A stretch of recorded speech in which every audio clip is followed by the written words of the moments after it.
Today's topic is on panic attacks. It not only limits the lives of people who suffer from it, but they live their entire lives in the fear of their traumatic experiences. Panic attacks are a type of fear response. They are an exaggeration of your body's normal response to danger, stress, or excitement. How it feels during the panic attack. During a panic attack, physical symptoms can build up very quickly.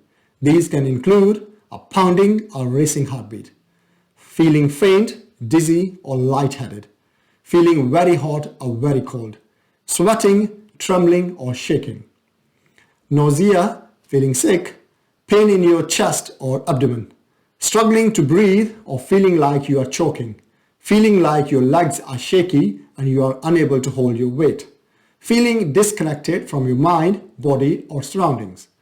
During a panic attack, you might feel very afraid that you are losing control, going to faint, having a heart attack, or even going to die. Panic attacks happen at different times for everyone. Some people have one panic attack, then don't ever experience another. Or you might find that you have them regularly, or several in a short space of time. You might notice that particular places, situations, or activities seem to trigger panic attacks. For example, they might happen before a stressful event. Most panic attacks last between 5 to 20 minutes. They can come on very quickly. Your symptoms will usually be at their worst within 10 minutes. You might also experience symptoms of a panic attack over a longer period of time. This could be because you are having a second panic attack, or you are experiencing other symptoms of anxiety. Anxiety is what we feel when we are worried, tense, or afraid, particularly about things that are about to happen, or which we think could happen in the future. Anxiety is a natural human response when we feel that we are under threat. It can be experienced through our thoughts, feelings, and physical sensations. Most people feel anxious at times. It's particularly common to experience some anxiety while coping with stressful events or changes, especially if they could have a big impact on our life. What helps to manage panic attacks? Panic attacks can be frightening, but these are things you can do to help yourself cope. If it could help to make a note and keep them somewhere easy to find. So what you should do during a panic attack? Focus on your breathing. It can help to concentrate on breathing slowly in and out while counting to 5. Second, stamp on the spot. Some people find this helps control their breathing. Number 3, focus on your senses. For example, taste mint flavored sweets or gum. Try to distract yourself from current thoughts by sniffing something very strong. Take off your shoes if possible and walk barefoot. Wrap up using a blanket if possible. How do you deal with the situation when the event is over? I mean after a panic attack.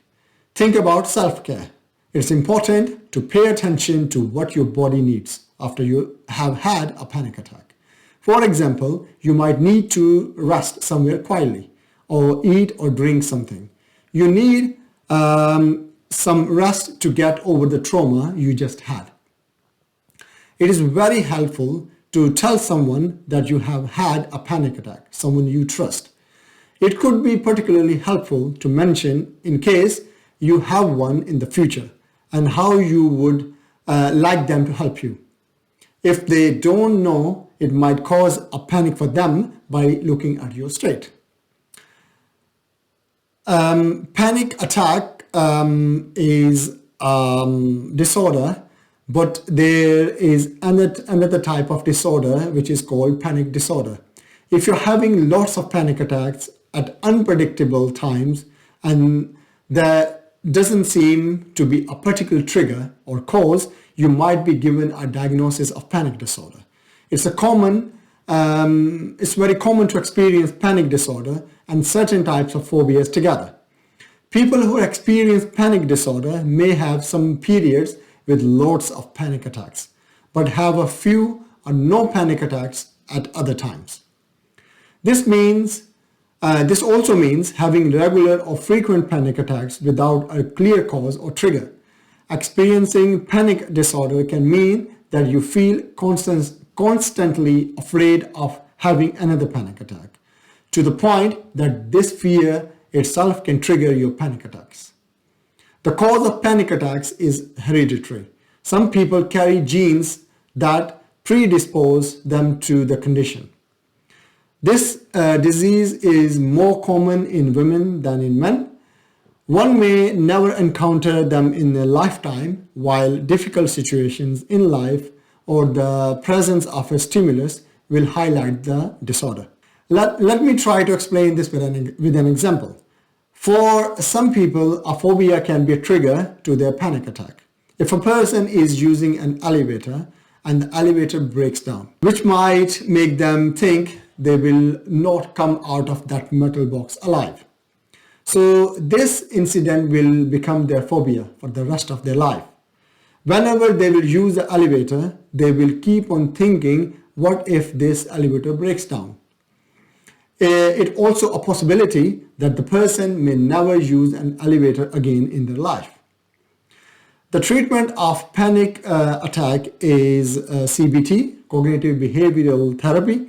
This focuses on how your thoughts, beliefs, and attitudes affect your feelings and behavior, and teaches you coping skills for dealing with different problems. The other one is exposure therapy. This involves the exposure to the feared objects, activities, or situations in a safe environment that helps reduce fear and decreases avoidance. If you like today's topic, you can like, share, and subscribe to this channel. Thanks for watching.